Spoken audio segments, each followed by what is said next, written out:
कि पापा केने बड़ा है हमारे करेजा हो। कहाँ से बोलत हो रे तो गलबा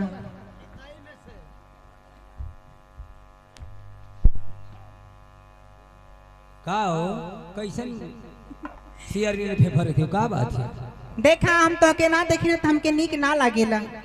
अच्छा तू हमके ना देखता तो के नीक ना लगेला एकदम रत्ती भर अच्छा ना लगेला। आ तो के हम ना देखिला तो हमके जान तू का होला का होला हमके बीमारी हो जाला। आज तू आइलू हो तो हमके इतना नीक लगत हो कि हम का बताई। हाँ हो आई के हो बल्कि इहे ना हमार दीदी होई। ये है हाँ ये भी है मेरा लिका। हाँ ये भी हाँ मेरा ली जय मला आपा। अच्छा हाँ हाँ हाँ बारे हमारे साड़ी भाई हमारे हमके तो पूछबो ना कल की जीजा का गोड़ो ना लगल हो कि तो कैसे बात दे। अब ना ये लागी बतिया लेबू हो। का हो जीजा। अरे खुश रह सब भाई खुश रह। आज तो बड़ा सौदा बोलो कहीं जाते हो का। हाँ कहाँ जाते हो। हाँ तो जीजा तो इधर ही है हम हाँ हम तो जाते हैं बेचे। बेचे हाँ का बेचे थी वे सब हाँ का बेचे थी तोहरी लायक ना है। अच्छा भाई लायक ना है ना ठीक है बेच के औरवा के हमारी के नैया कह के जीजा और आ गए नहीं हम तोहरी तर नहीं तो कुछ कर दे बता।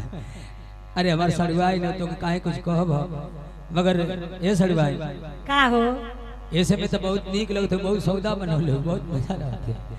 ये बतावा अब मलकिनिया के समझेबू ना कि केन बोल थी हमार तोहर बोहे नहीं समझादा हो के तो तोहार रहनिया केवन ठीक है का हमार रहनिया खराब है का भइल हो का है दूसरा में हरा रू पर मरबा तो का तो के कही। अरे बाप रे बाप कहो तो औ के मालूम भइल हो तब का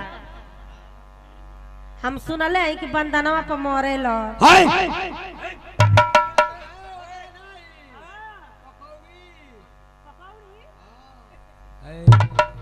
आए मलकिनिया आए सुन सुन सुन चढ़ा के तू हमके बेइज्जती करवाई भी नहीं आता। नहीं सुनीला कि 6 गल लिपस्टिक कुल का अंड बंड किन किन के ओके देला त तू ही मांगू तो तू के ना दे। नहीं हम काहे के मांगब हमके कहिया देले वाला हो। आ कहियो कहले हो कि जीजा दा हां काहे ना कहले है कहिया कहलू आ तो ओ दिनो तो मिनमिना कर रही गइल।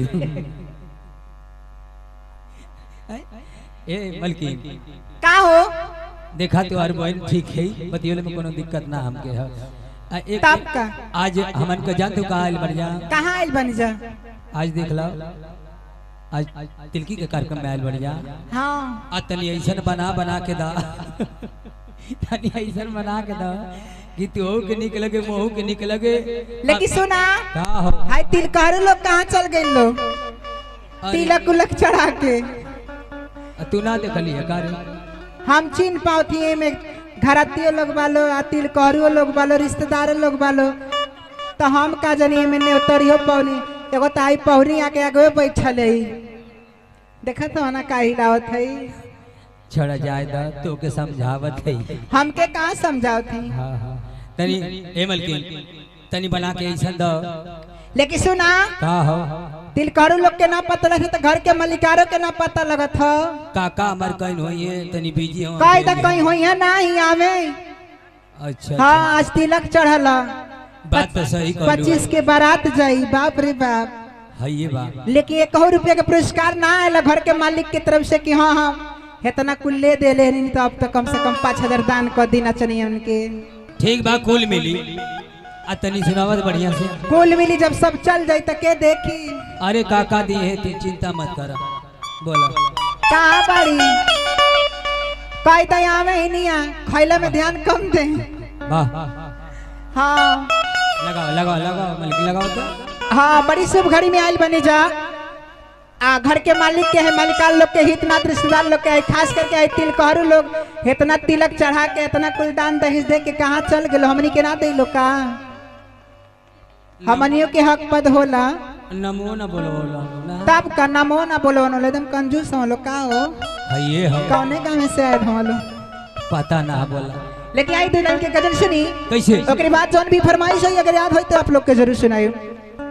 वाह आई आई हो दिल लेके दिल दिया है, हो दिल लेके दिल दिया है, एहसान क्या किया है, दिल लेके दिल दिया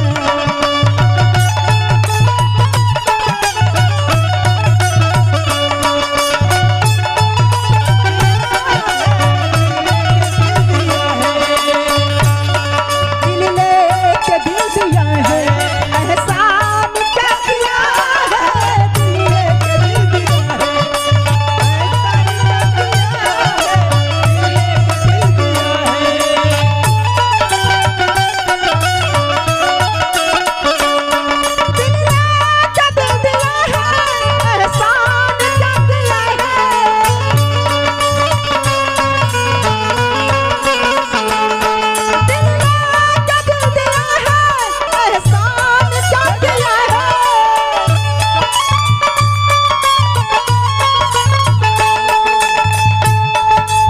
इतना गुरूर क्यों है, वो इतना गुरूर क्यों है, क्या मुफ्त दे दिया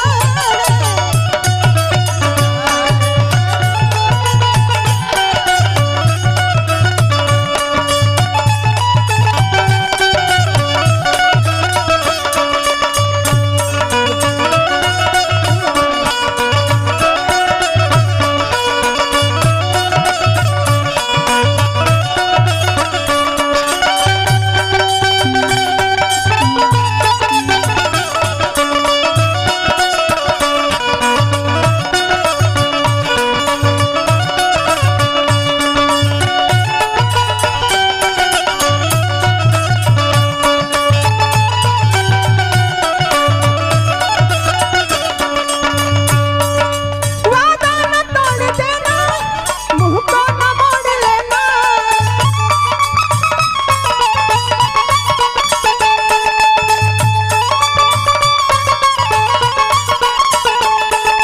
वादा न तोड़ देना, मुंह को न मोड़ लेना,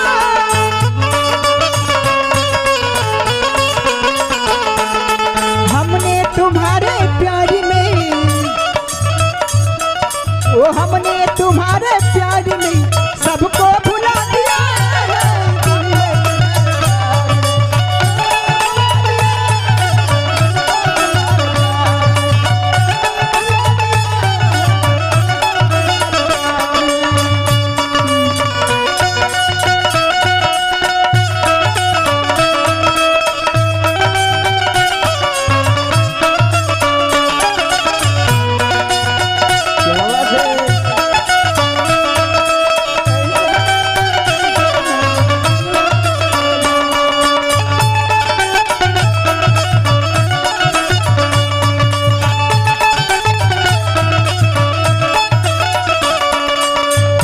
लेकिन ये शोभा जी का हो एकदम शोभा ना देखा।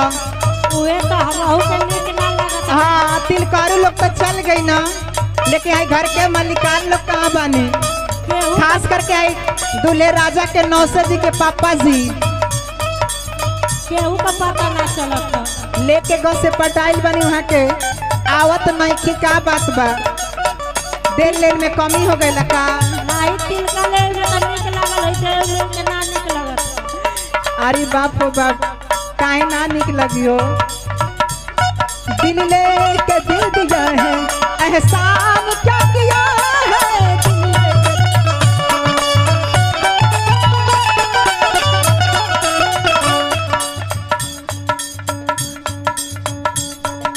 लेकिन हाँ देखा बड़ी खुशी के बात बा,